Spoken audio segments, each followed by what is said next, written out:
address us. Mr. President, sir.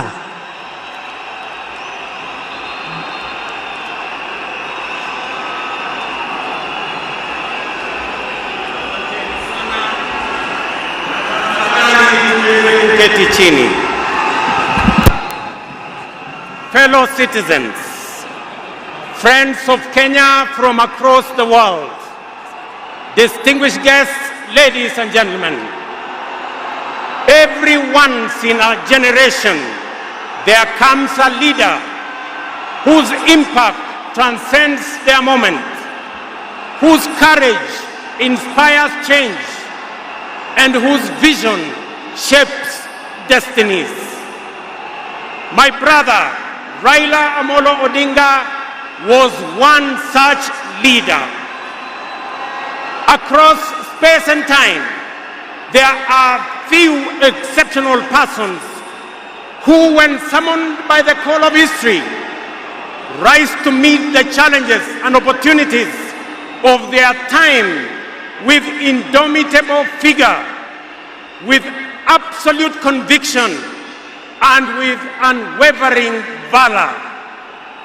The Right Honorable Raila Odinga, Ward Mary, Ward Nyar Alego, Agwambo, Tinga, Jacom, Enigma, Ward Pin, Baba, the man in whose honor we gather here today belonged to that rare, irrepressible breed of human beings.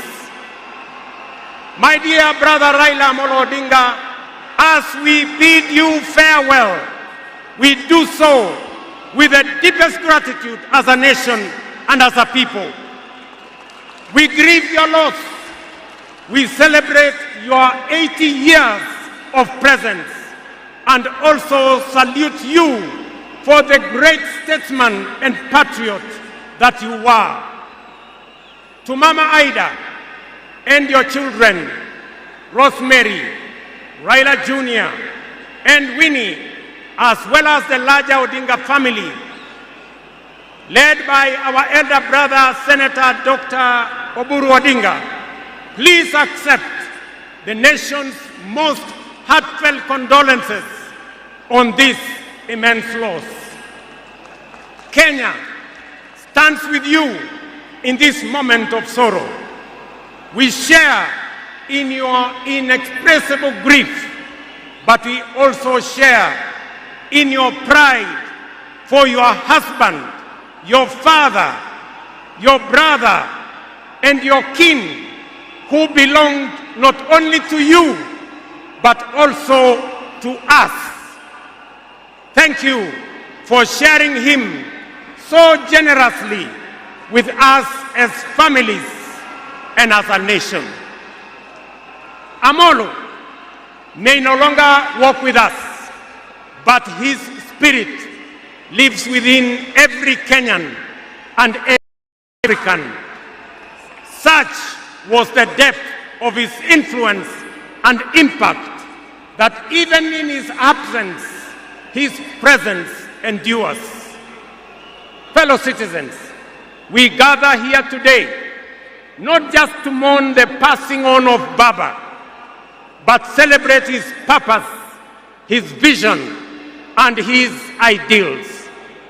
He walked among us as a man, but he also charged among us as a movement for change, a movement for justice, and a movement for inclusivity, and a movement for a greater and better Kenya.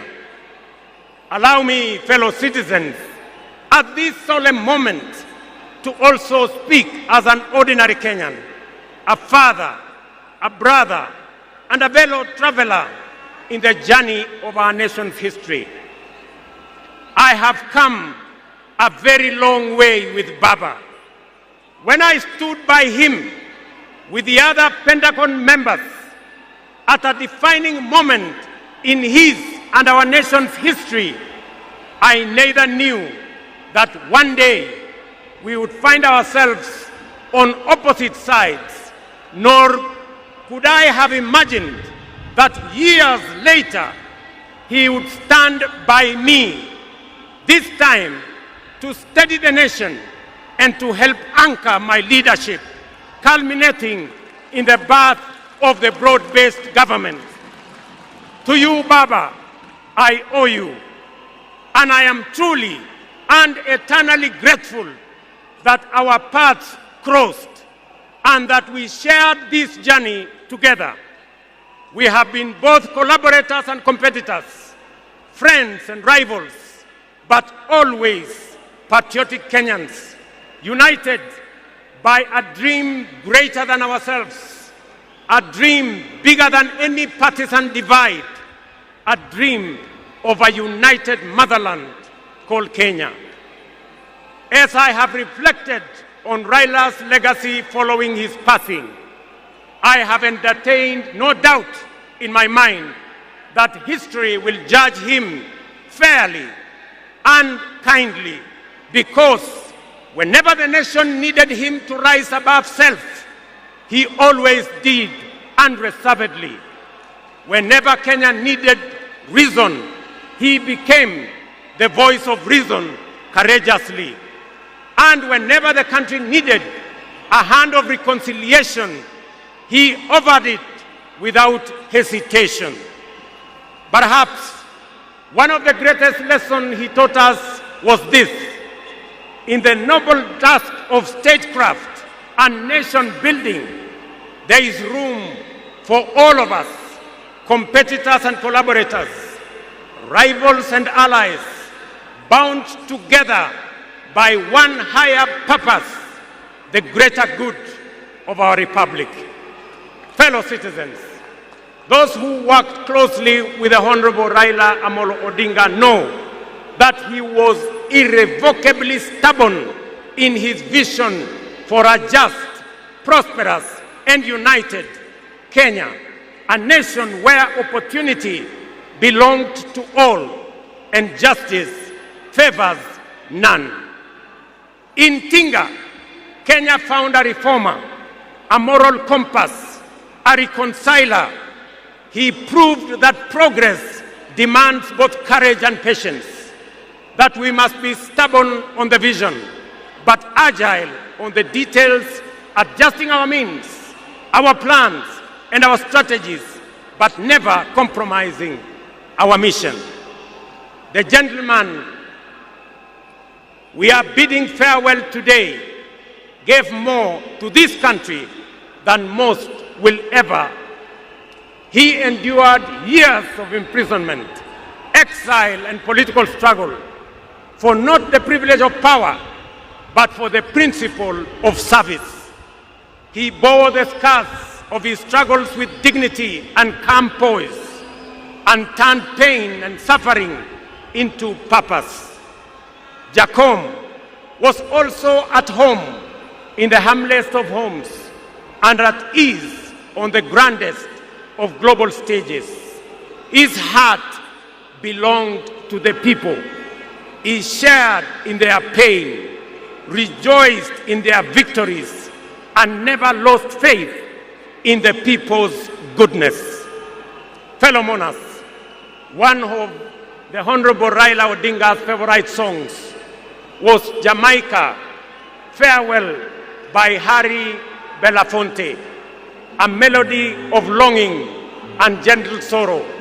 He often broke into a dance and with a big smile sang, "Round the Bay of Mexico, where the sun shines daily on the mountaintop, I too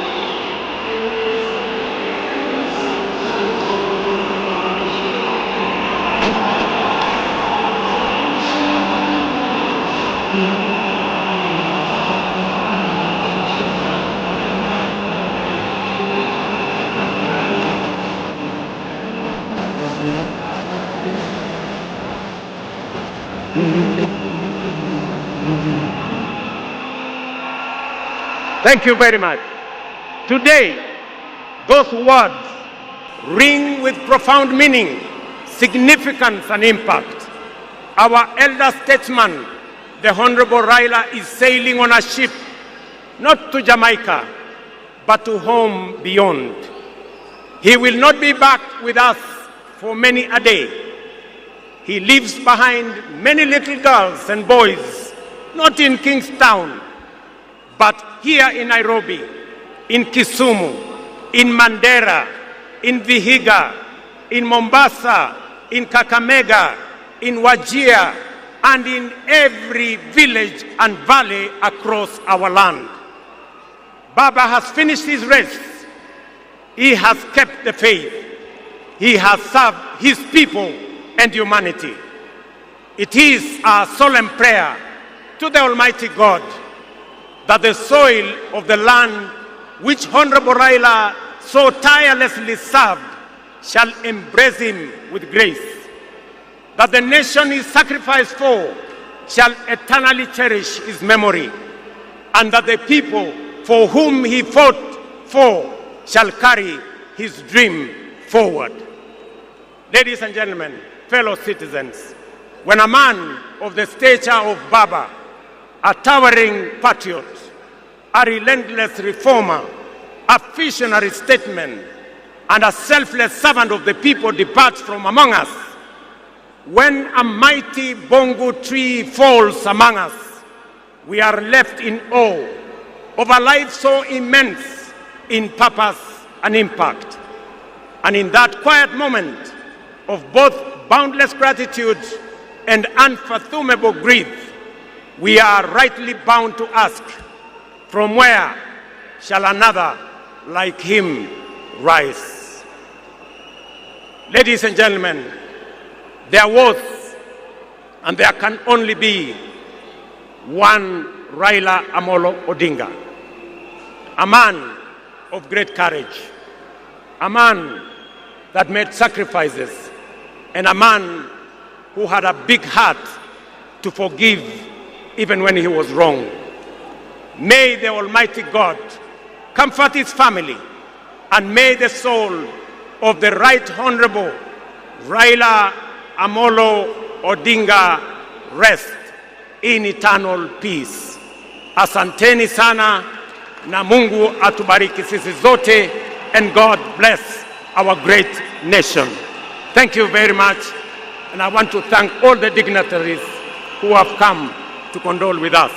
Asanteni sana, tutawaona mbele katika safari ya kumpumzisha huyu shujaa kiongozi wetu Raila Amolo Odinga. Asanteni.